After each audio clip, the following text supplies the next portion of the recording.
Hey y'all, Gooniac back again. We are firing up the Arrows Mig-29. This has been a love-hate thing for me. This plane has been, it was something that I got really crazy excited about because I wanted a Mig-29 and I was glad to see it. But once I got it and realized there's all these things that need to be done to it, it kind of put a bad taste in my mouth. So I vowed to get this thing working as it is without making any modifications, because I don't like getting a plane and having to mod it right out of the box, especially when it comes to working with these E-clips, because I got big hands and those things are a pain in the ass.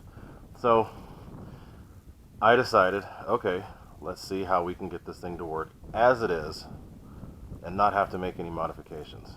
So first thing, the battery.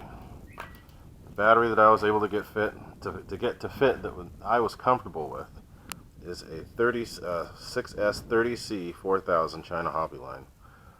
There are the smart packs that are really small that fit in there as well. I think their 4500 would fit perfect in there because it's light, and then it sits way down. But I've flown it with the 3200. I don't like flying a twin with that small of a pack. It did fly, but I didn't have any reserve if something went wrong. So 4000's better. It's roughly 2000 per side, which I think is enough to fly a plane. So let me just show you what I've done. So the conclusion that I've come to is, yes, you can get this plane to fly stock without making any changes to it at all. And that's what I've done with this. You just have to do certain things with the plane or it won't behave the way that you want it to. I noticed on the first flight that I did that the elevator is extremely sensitive. If you pull up on the elevator on the takeoff roll too soon, the plane will not take off. It'll just stick to the ground. So you have to be very careful with the way you modulate the elevator. I mean, I know that the incidence is an issue, but what I've noticed is that most of that issue is not the incidence. Most of that issue is the elevator. People touch that elevator too soon, then it acts like an air brake and makes this nose dive down more, and the plane won't come off the ground. I had a couple instances where sorry, bleh, I've been out flying all day. A couple instances where it was diving, and I'd pull elevator, and it would start moving, and then I'd keep pulling elevator, and it would stop being effective. It would just start slowing down and diving. So the elevator, you've got to be very careful with it. Do not use too much or pull too hard at certain times. Landing is where I've really noticed. So here, let me just explain this too. This is weird. So lots of people have been doing modifications with the pulling landing gear apart. Weaker springs back here, stiffer up here, stuff like that. This thing reminds me of an F-18. And with F-18s, the way that they have the gear set up, you have to have lots of flaps to get off the ground. So I'm like, well, let me try that. So I take off with full flaps, and the plane does great. So, as I said, I'm trying to figure out ways to make this work as it is, because I know everybody's not as mechanical as everyone else. So not everybody's as mechanical as others. So there are ways to do it, and if you pay attention to what I've done here, it will work as it should. It's not a good short runway bird. Now also, I did carve out here like RC Informer did.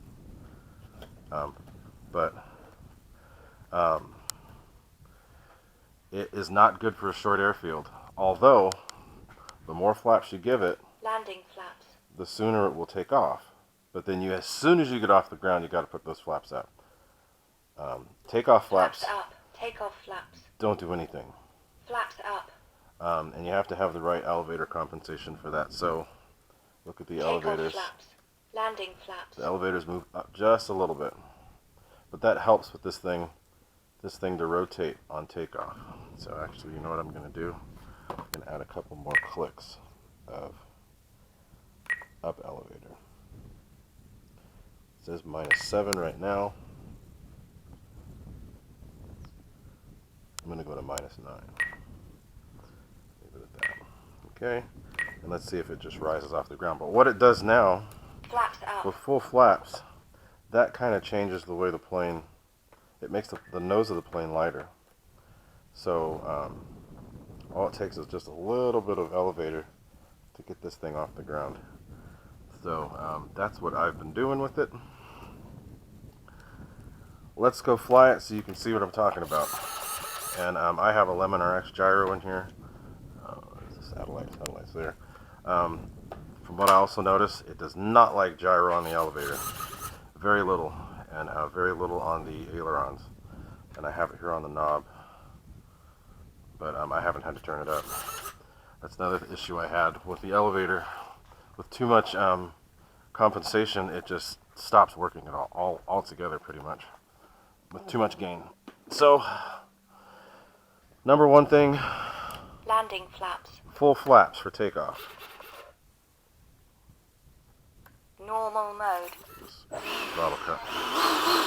Full flaps for takeoff, and no flaps for landing, because the flaps just, I don't know what they do. Maybe they're blanking out the elevators, but when I land with no flaps, the plane lands perfect and be able to come in high alpha and touch down with no issue. It could just be my flying style, I don't know. But if the way I fly helps you, have at it. So this is what I'm going to do. I'll do the takeoff, and you'll notice as soon as I get airborne, I pull those flaps and gear up, and the plane just flies away. So I'm not going to take it crazy long. The headwinds help a lot. But let's see here. So, and this thing turns on a dime. You got to be careful with that. It'll flip pretty easily. All right, so Timer cleared. got my timer set for 3 minutes. That gives me enough for one go around, or 1 or 2 go arounds if I have to. But let's do it. All right, so we're taking off. Things clear. I checked everything already. Did all the surface check. Let's go. So,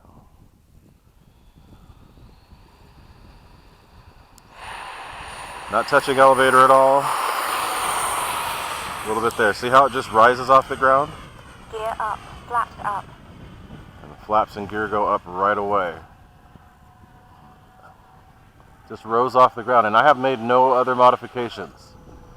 And it doesn't fly nose heavy, because if it was nose heavy right now, once it gets up to speed, it would start to climb, which is because of the trim drag. But look, full speed,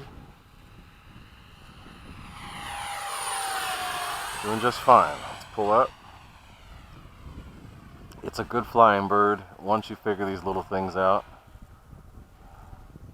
But if you pull too much elevator right here, you're going to go straight into the ground like a dang spear. So, like I said, it takes a little figuring out. For sure, not a first 6S jet. Time remaining 2 minutes. This is not a first 6S plane. This is a hard plane to fly if you don't really know much about EDFs and higher power and all that. I'd say that the E-flite F-16, the 70mm, or the E-flite the E-flite Viper jet are a good first 6S EDFs. But if you're good at flying EDFs, you know what you're doing, you know how to compensate for things that aren't exactly perfect, this plane's good for you. Like I said, I've figured it out. It does fly pretty good now that I know how to work with it. But in my opinion, having to figure all those things out make it more of an advanced plane instead of a beginner, like you would think of for a 64. Usually when you think of 64mm, you think of them being beginners. Time remaining This 1 minute. for sure is not that. It does fly good once it gets moving, and it has quite a bit of power and a really cool sound. But you need some advanced techniques for taking off and for landing. And again, this is a 30C pack. 30C4000, which is way more than you need for this little plane. 30 seconds. Slow flyby, slow-ish flyby. And another thing you've got to be very careful of, which is another advanced technique. If you start pulling flaps in, you need a lot of motor compensation. So that's another advanced technique that most people wouldn't think of. But 10, 9, when you put the flaps 8, down on this gear thing, down, 7, 6, you need a lot of motor. And then you've got to realize that the more elevator you pull, time expired. the less you end up getting if you keep pulling too much. The nose will just drop on you. So I'm not using flaps at all to land because I don't want that nose to drop on me. I'm just going to come around, get set up in the proper attitude, get that nose up a little bit to slow it down. See how the nose is up? Let me try to get closer to us. Get that nose up. And then flare. See, so this is not a beginner plane. Yes, it is a good flying plane. It takes a little bit of getting used to, but no, it is not for beginners. You got to go through and make all these changes to it, and then you have to know some advanced techniques. So it's a great plane, but no, it's not for beginners, because they will destroy this thing. They'll pile drive it into the ground just because of those elevator issues. So as I was saying, with the elevator, with the rudder, what am I saying? Sorry guys, I've been flying for almost 12 hours now. But anyway, with the flaps, if you use too much at too slow of a speed, it will just stop. And if you're not ready on that throttle or ready to yank those flaps up and punch the throttle, the plane's going to crash. It's just going to do this down into the ground. How do I know? Because it almost did it to me and I cleared it at just the last minute. So great plane for an advanced pilot. If you want to fiddle, you can. Do you need to? No.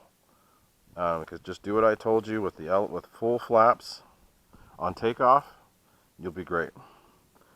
But that is the Gooniac perspective. It's a great plane for the price. Know what you're doing before you fly it, otherwise you're probably going to kill it. But that's it. That's what I think. Alright, have a good one guys, and on to the next plane.